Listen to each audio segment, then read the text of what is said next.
Aleph, and we are up to the top of the page, Amud Aleph.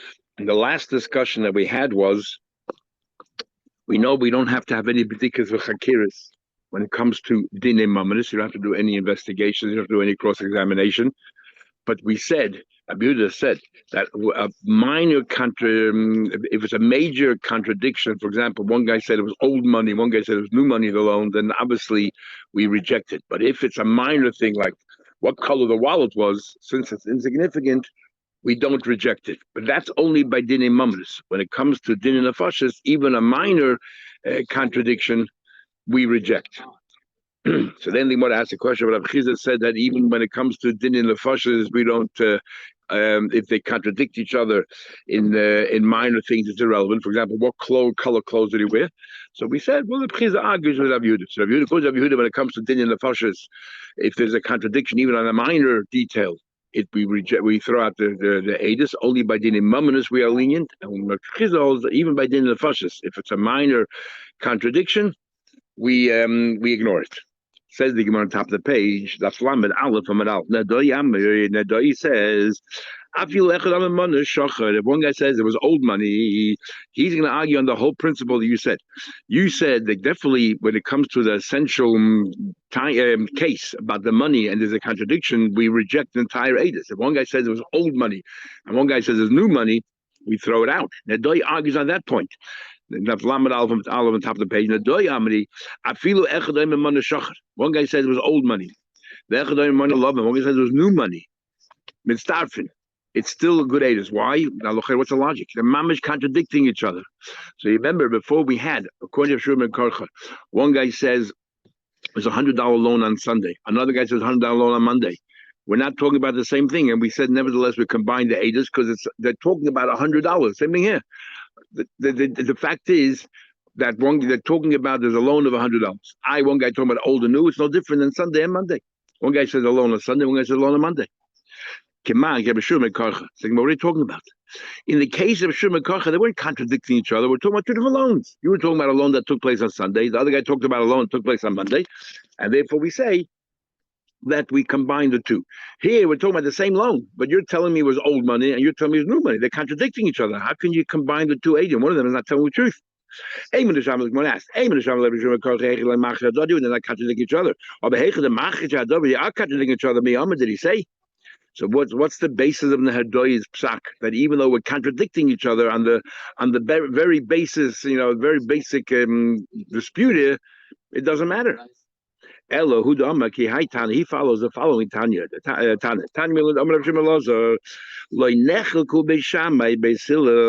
there's an argument between Beis Shammai and Beis Hillel. We'll see in a minute.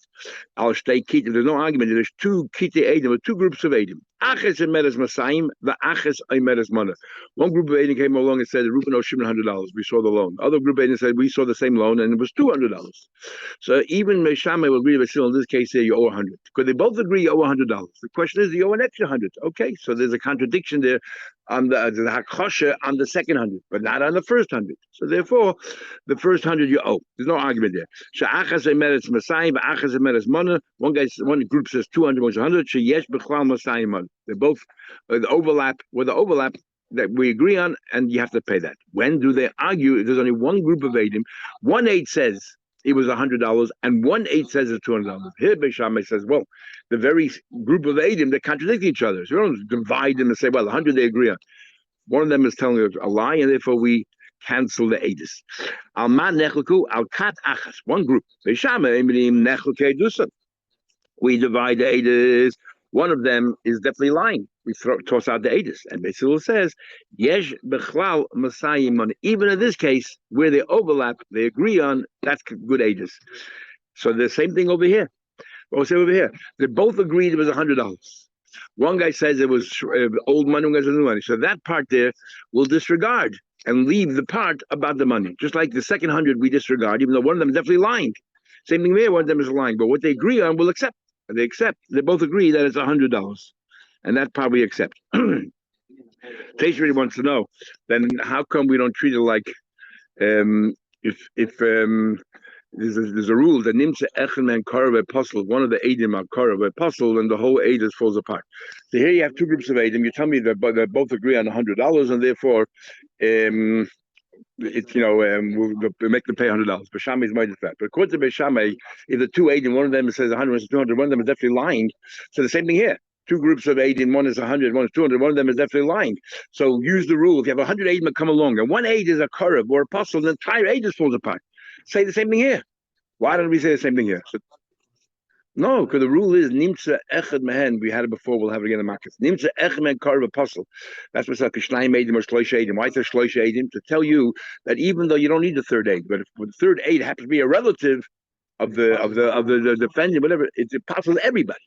So the Chayda according to Beishamai, one of them is definitely lying. But if he says there were two Eidim, one Eid says 100, one Eid says 200, one of them is definitely lying. So therefore, if you have two groups of Eidim, one says 100, one is 200, one group is definitely lying. So don't say they overlap. Say that the group that is lying ruins the other group, and the whole thing should fall apart. So Tezi gives four answers, but one of the answers he gives, one it says is it follows the opinion that says that we don't follow Rabbi Kiva. We say that we rely on the rest of the Eidim discussion. But Tezi also says, when do we say that it's puzzle if we know for sure who the psul is, which Eid is the guy that's disqualifying the rest? It's irrelevant. But here we don't know which group is the one that's puzzling. So therefore we continue with it. Okay, let's continue. So the Gemara, another example where they contradict each other, and the question is where they overlap, if it works or not. Because remember now in the Dois Mechadish that even the mamish contradicting each other are the very dispute, as long as they agree on the amount, for example, we're going to charge that person that amount. So here's another case. What happens? That there were two people there. One guy says there was a barrel of wine that he bought, let's say bought or whatever it is. He owes him a barrel of wine. One says a barrel of oil. They're contradicting each other. This is mamish what they're disputing, whether he owes him or doesn't owe him. Habiyud was a story. Also, the lesser amount. Wine costs less than a barrel of oil, and he charges him because that's where they overlap. Chavish the chamra, bigoy chavish the mashchin, from the out of the oil, the barrel of oil, exactly. So b'chal masayim yesh mana. Kaman l'chayda again. There are mamish arguing on the very dispute. It's given Rav Shimon Lazar. Must be predicated on the view of Rav Shimon Lazar that who says that that Basil says 100 that it's still all right. So the Gemara, even though one guy says a $200 loan, where's $100 loan? We're contradicting each other, but we overlap. Where we overlap, we have a common aegis. So here also, where they overlap, the wine, the value of the wine is let's say $100. The value of oil is $200. So $100 they overlap. So therefore you owe $100. Oh, so the Gemara, we're talking about the same thing, money. The question is how much. Oh, but I got them over here, but you tell me it's oil, you tell me it's wine. It's two different things. There's no agreement here at all. There's no overlap. Second, well, yes, there is. You know why? We're not talking about literally oil or wine. We're talking about the value of a barrel of oil or the value of a barrel of wine. We're talking about the value. He said it was the value of a barrel of wine. He said the value. He was made to me that he owes the value of a barrel of wine. The other guy says he was made to me or the value of a barrel of oil. So again, they overlap. One guy says I saw that he was in the upper balcony and that's where he was lending the money to him. And the other guy said I saw it was the bottom balcony and that's where they were lending the money. Combine the ages. And here the Shemar talk about maybe there's different reasons, but some of the Shemar say the reason is that people are not so particular from down the bottom. Sometimes you can see both balconies. Sometimes you mix up which upper and lower balcony because you're not being that particular. Then it says in the Mishnah in English, when you leave the bezin, you should not go forward and say, "Look, I really tried to rally for you, but I was overruled." And don't say, "I'm the one who tried to find you innocent and they overruled me." That they lie, that they were, they were the majority. We shouldn't spread rechilas because and Rachel reveals that this is confidential. What happens inside the Bezdin quarters is confidential. And what do you do? What are you achieving? That this person now is going to hate the other two dayanim. And therefore, that's Heilig Rachel. The Gemara tells an interesting story about confidentiality. Ahu Talmida. There's a Talmud. The Nafik Alei Kola. There's a Talmud that a rumor went around. A rumor went around. We don't even have a total basis for it, just a rumor.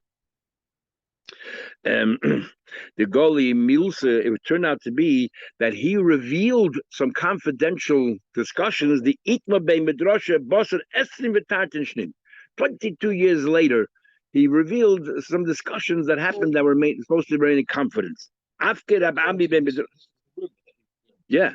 Now, there's a machlekes showing you whether there was a rumor or you actually have to be based on what do you call real evidence. But after Rabban Midrasha Omar Den Goliraja, this person is a guy who cannot keep confidence. 22 years he kept his mouth shut, and he does not know how to keep a secret. What does it say about us? But let's see discussions about a ruling. They're making a ruling in a bezin, and no one should know who said innocent, who said guilty. Is that in the modern shuvas, they all talk about when you're allowed to reveal. You have doctor, patient, confidentiality, lawyer, client. Would have said by Dina, but here it says by Midrash. Yeah, but obviously they were discussing things that shouldn't be mentioned. But interesting, the Gemara has this expression 22 years. We hadn't Bas remember Binyamin Tzaddik, whatever he did, he gave that woman, helped that woman out. He lived for 22 more years. We have a lot of places in the Gemara where we have the number 22. We have traces. Sorry, yeah. So we have traces sometimes that 60 or 300 is a lashon guzman. I wonder if 22 is also a lashon guzman. It doesn't really matter how many years. The idea is. You had no choice. Yeah. Yeah. Okay. Next Mishnah. Kolman Shemei Raya. Now here we have two arguments of Shem and Gemara Chachamim, and we already had this before in the Gemara. Kolman Shemei Raya. You could continuously bring evidence to support your case. So you say that's a din. So even the Bezdin made a psak, and then tomorrow you find a document to prove that you were right, then Bezdin has to rescind and paskin again. It's not delusive beidina, even though we had that whole discussion of Chesed Batim, such a concept. But over here it doesn't exist because here you have new evidence. New evidence came up. Amaloi, he said to him, Kol Rayis. Kol Rayis. In Lahavdul negotiation world, you have a thing called double jeopardy. Once the Bezdin paskin, and even though you have new evidence, you cannot bring anymore. That's it. So what happens? Omar, he said, like Kol Rayis sheyesh loch. The Bezdin said to him, look, bring now all your evidence that you have, and we give you 30 days notice. 30 days to give you. So we see there's a time limit. So so if you Bezdin made a psak straight away, but they were giving you 30 days to appeal and bring new evidence. No, if you bring new evidence within 30 days, fine. It's a good appeal. Once 30 days are expired, you can no longer appeal because we're chayshed that there's some fraudulence over here. Why didn't you bring it before? Amar Ashbag, in Allah, in this case, like Ashbag. He didn't have, he didn't find. Yeah, somebody suddenly came over and gave it to him. He found it now. That's case number one, and the halach will be Hashem Gamul. Case number two, the exceptions of the halach is not like Hashem Gamul. On Malay, where he volunteered the following. How the aid, bring witnesses. And the Omri said, Ainly aiding. Here he volunteered saying, I don't have any more aiding. Omar bring a raya. I have no other evidence. He clearly declared he has no evidence. Then suddenly he brings a star, or he brings Adim. In this case, we definitely assume that this is fraudulent. He must have, called for people, paid them off. What's not fair? He didn't know he had other Adim. Suddenly they appeared. He didn't know he had a raya, and he found. So the Hashem will argue even in this case. And here the Allah is not Hashem because he made this declaration. It's no good. But here everyone agrees the following case. So he saw that he was losing. He saw the way the judges were asking questions and realized that he's losing the case. But suddenly he said, in the middle of the court case, I have Adim. He pulled out a contract from underneath his apron. He says, then obviously he didn't really want it because he thought that, because it's fraudulent. Well,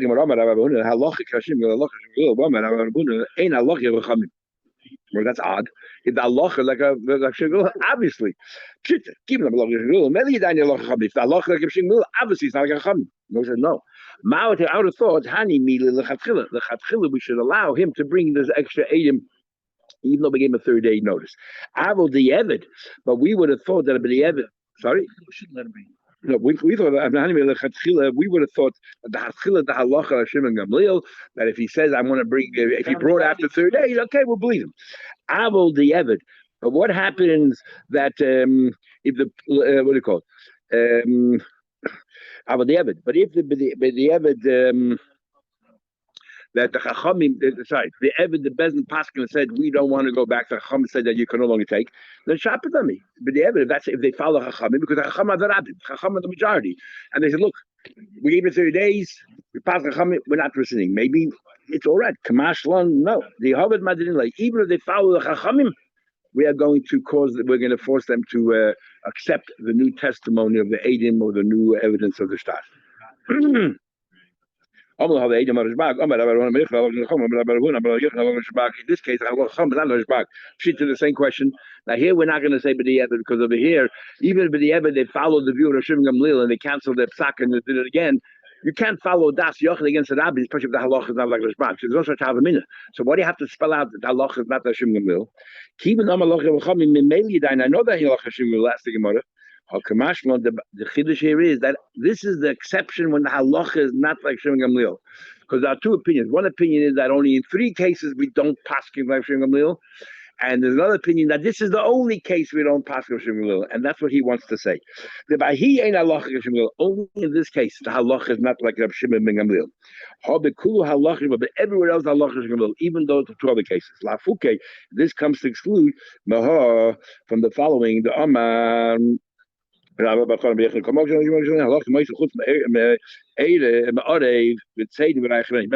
case of can you go to the order before you go to the later? We had a machlekes there. There they said Allah Hashem you could. Then we have there's a story about the get there where the man said, I'm giving you a get on the condition you give me back my shirt. And the Polish you lost it, and the question is, can you give money in the value? Shmuel says he can.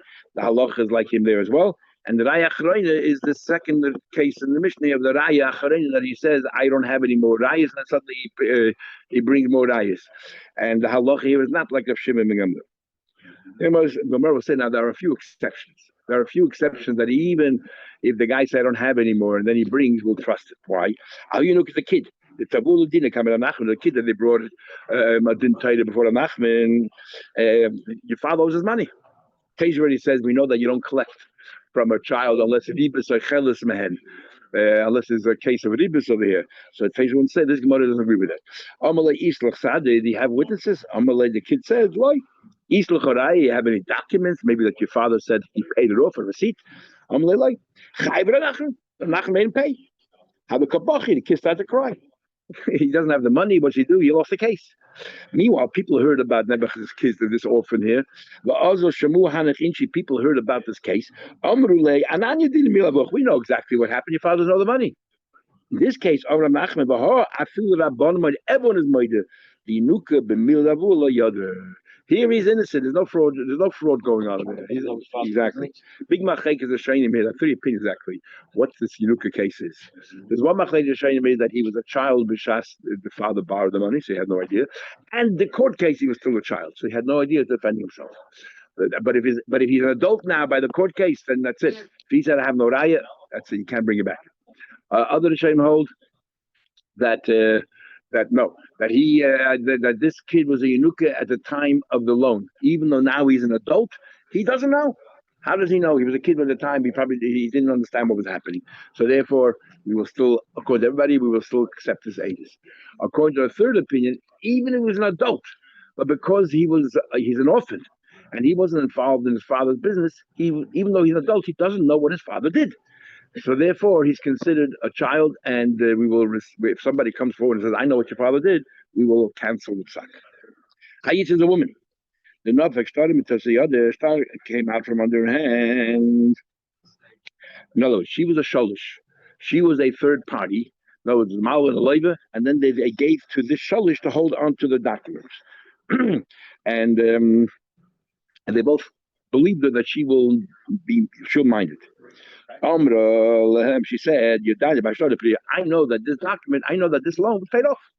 Question, do we believe the sholish or not? Ram Nachman believed her. Ram Nachman believed her. Nachman, Rabbi said to Ram Nachman, why are we believing her? it's not really a question for the woman. So the question is the ages. But why are we believing her? Because l'chayda she must have. It must be that it's her. She owns it. She's a balabas. She's now the lender, and therefore she says he paid me off. Of course you believe it. What's the story? How did she become the lender? Must be Kaman Kerebi. Remember we had the whole machlekes a few times. According to Rebbe, if you sell a loan contract, giving you the Mesida is enough to make it yours, or according to Rebbe, we say that the Mesida only makes the paper yours, but the contents of the paper you need to make another kinyan. You have to have a star to sell the whatever the contents of this thing is, to sell that and the shibud that goes with it. So therefore, command it must be like that. It's her loan now. So therefore, she's believed. He says no. You know why we believe her? Not because of Rebbe. Because the boy calls her. She has a migui.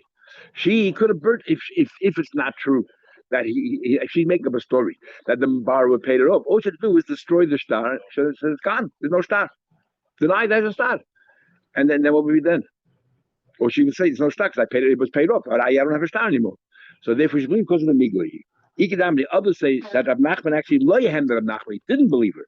So when you don't believe her, she has a migui, could have burnt it. Even as chazik bebina bebeidina. He says because it was already established in the bezin, because the bezin already put a receipt on the star, therefore she no longer has this migui. Teisha says, "I don't know why she have a migui." She could have burnt that with a hempik with it. She could have burned that. So it means Teisha learns here. This is the concept with a long traces in Chesabatim of a migui lemafreya. Chazik beidina means that right now, not that. A week ago, whatever the loan was, she got a hemping, his business approved of the star that, Shimon owes money through it.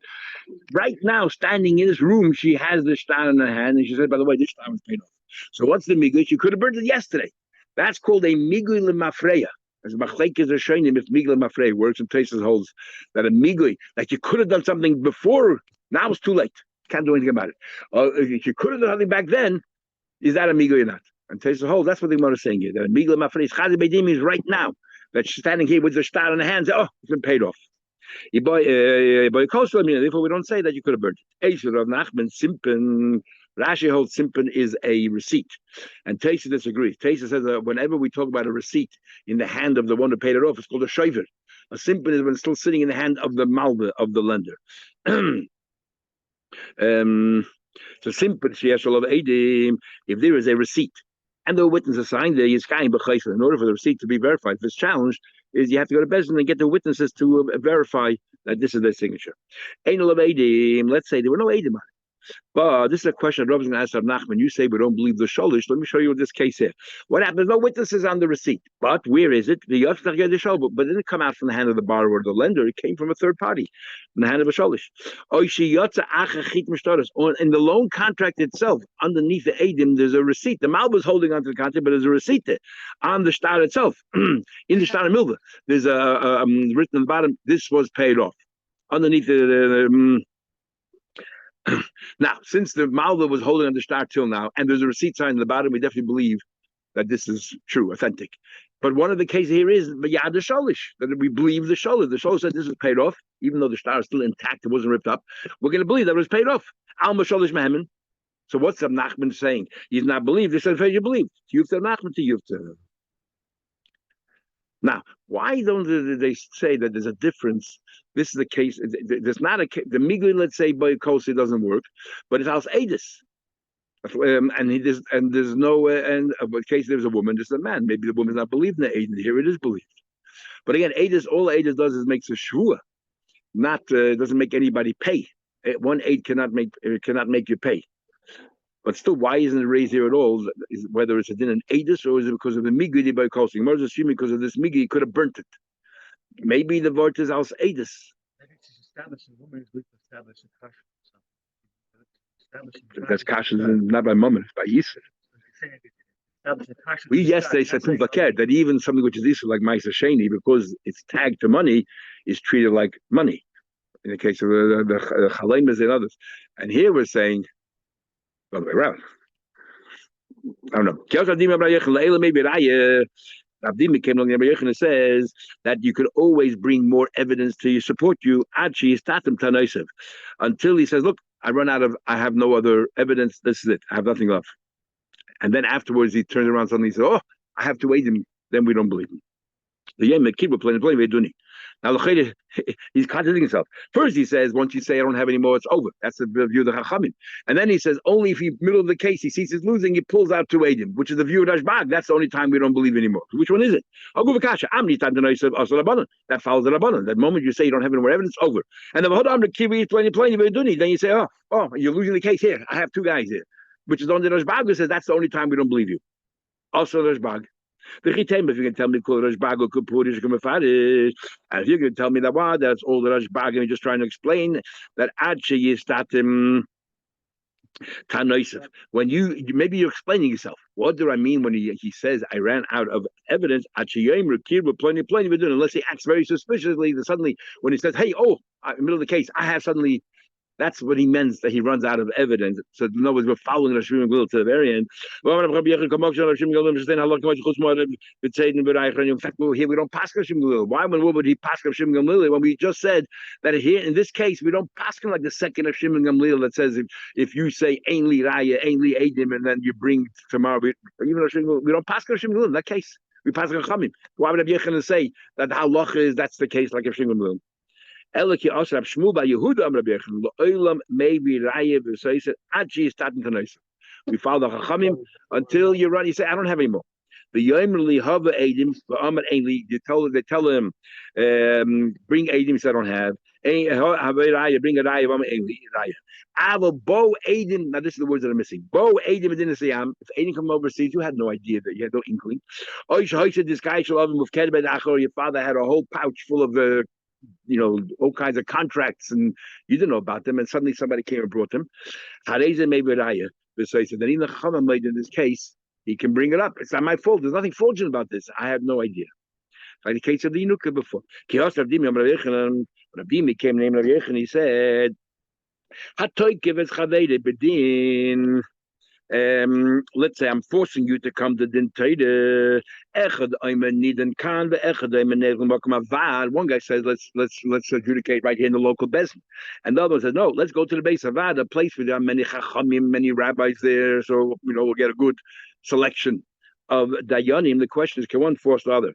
And Rashi adds that the reason why he wants to go to Beis Havad is not only because a lot of chachamim, but maybe you'll be more embarrassed because there's so many people there, and let's say the defendant thinks that the plaintiff will be embarrassed to bring in from all these chachamim in his case because he has no case.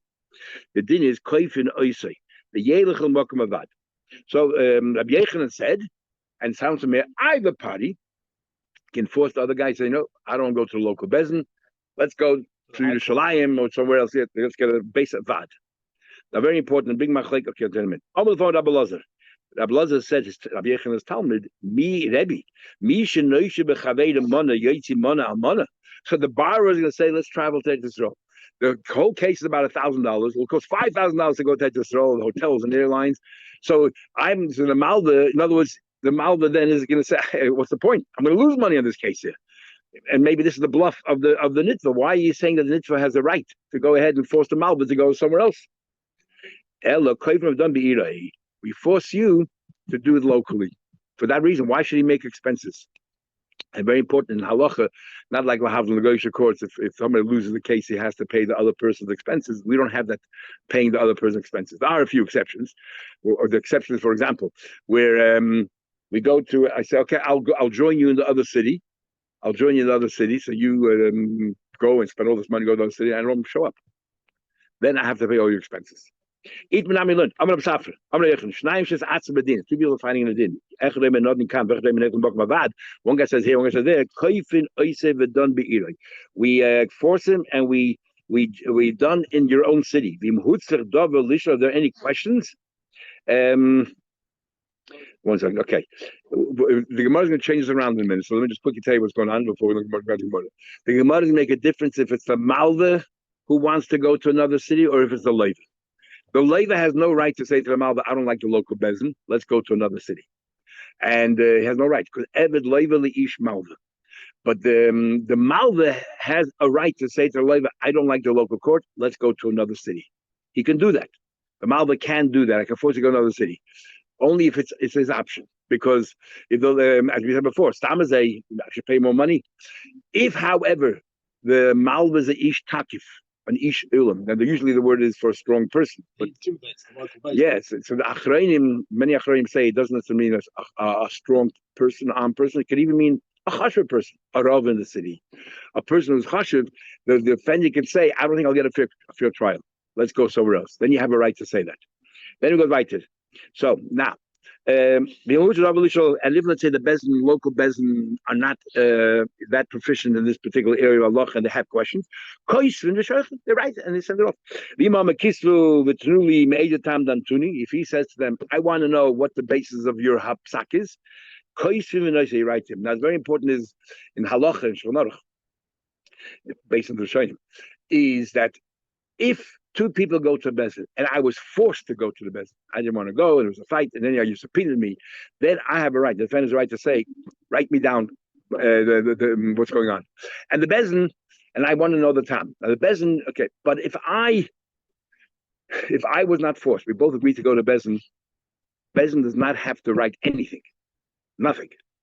And if and even when Bezin has to write to go to, because you want to go to a higher Bezin to see if it's right or not, they don't have to write the basis for the psak. All they have to do is write the tainus. And anyone knows halacha, we're right, we know what the halacha is. So all they do is write the tainus and the psak. They don't have to say based on this similar, even though today a lot of Bezin do that. But you don't have to write based on this similar, based on that thing, based on this, whatever it is. You don't have to write that. They just write the tainus, the psak, and you go to another Bezin if you want. And they'll.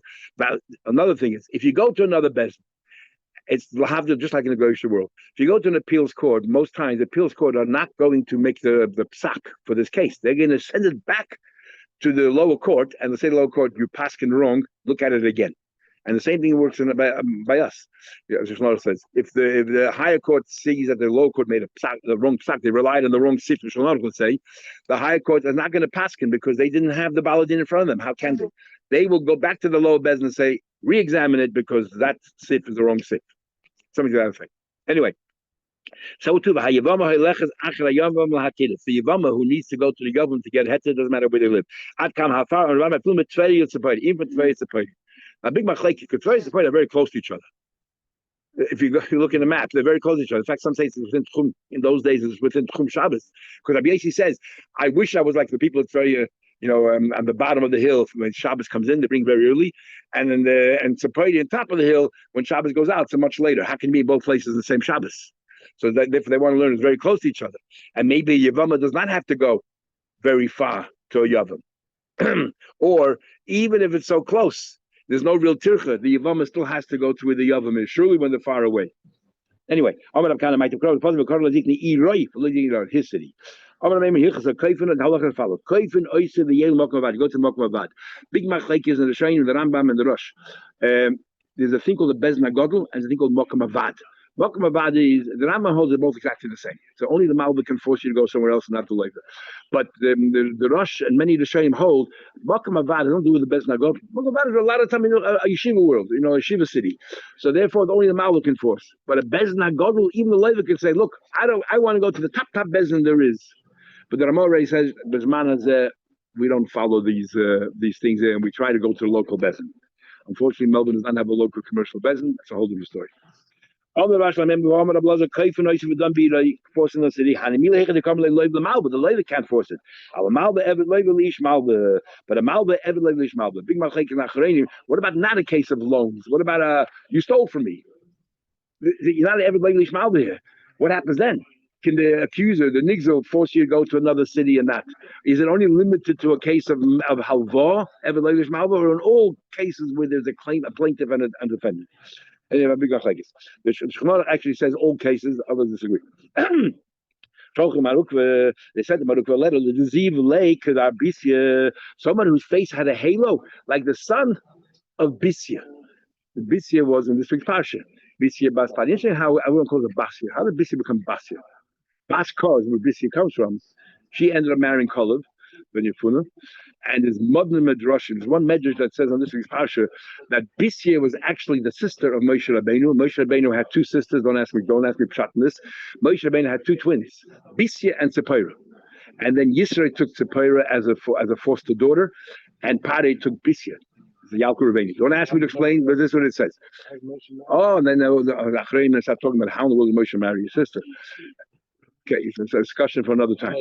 It's a very fascinating medrash. But Moshe Rabbeinu had a halo, but they said Rashi brings that he saw in a sefer in Haggadah that Mar Ukve is about Shuvah. Even though he was the head of the Bezin, they said to him the halo because why do you have a halo? He was about Shuvah.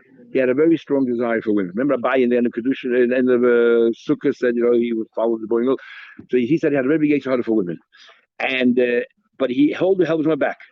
And one day he saw this woman and he couldn't hold himself back. He got very, very sick. And finally she came and whatever, and she agreed. And the last minute he held himself back and he was cured. So whenever he walked in the streets, there was a halo around him. Others say it's not Kabar Bisya, but Kabar Masya. Kabar Masya was this person who was never tempted by women. He never tempted by women. And the yetzer hara decided to test him because he was such a tzaddik. The yetzer hara Satan became dressed like the most beautiful woman in the world, and he came to him and tried to tempt him. So what Masya did was he took a screwdriver or something, and he gouged his two eyes, made him so blind, so he shouldn't have to look at her. So he said, you're like Masya that has such a halo on it because of what he did. Anyway, so this is the lashon they sent him. Ma'arukva, like Bishya, like Moshe Rabbeinu. Shalom upon hababli, so shalom, peace to you. Upon hababli kibla kadmana, upon hababli, somebody else came over to us and he complained, kadmana yirmi achi, that his brother Yirmiyah heavy olai said that castrated him. I don't know exactly what the story behind that is, but that's what happened, according to one version. Go ahead and convince him to come and see us in Tveria. Ahmed just said, said to him, Ahmed, they knew out, and he's no, but you should judge, you should be local judge. And then you tell him he's in Bavel, and Maruk was in Bavel, and now you're telling him, bring him to Israel, to Tveria. You want him to judge over here? Which one is it? And the Hoch commented, this is what it said to him. You guys in Bavel should judge him. If he listens, he listens. The Eloi, and if not, if not, tell him to come up here to Tveria and force him to come to Tveria so we can judge him here. We judge him here. Remember, we had enough hay there. Where was it better? Where was the better best? And even though Bavel was not stronger, remember, Bavel had much more authority because the shade with the stick we said is Bavel, and that's referring to Yisrael. But somehow or another, so Taisa has a problem with the pshat I just told you. So he wants to say that if the guy says he only wants to go to Bezdin Hagodl, okay, then let him cut a Bezdin Hagodl. Now Rashi on Madini Knosa Rashi said no, we're talking about Dini Knosa. If you remember that in Bubble we don't go even we had the end of the first painting Bubble Kamba, we don't do Dini Knosa the Bubble. Or the Bubble of Dini Knosa, and therefore this is a Knas, tell him to come to us. Why did they send him this message and what does it sound like they're trying to give him cover that he should be the adjudicator in Bubble? They want to give him cover to recognize that he was the Reish Galusa and everything else. He had that main bezin. They want to give him cover, but really he was going to be tried in Eretz Yisrael because Dini Knosa is going to be tried in Eretz Yisrael. Hadin Allah ze beiter.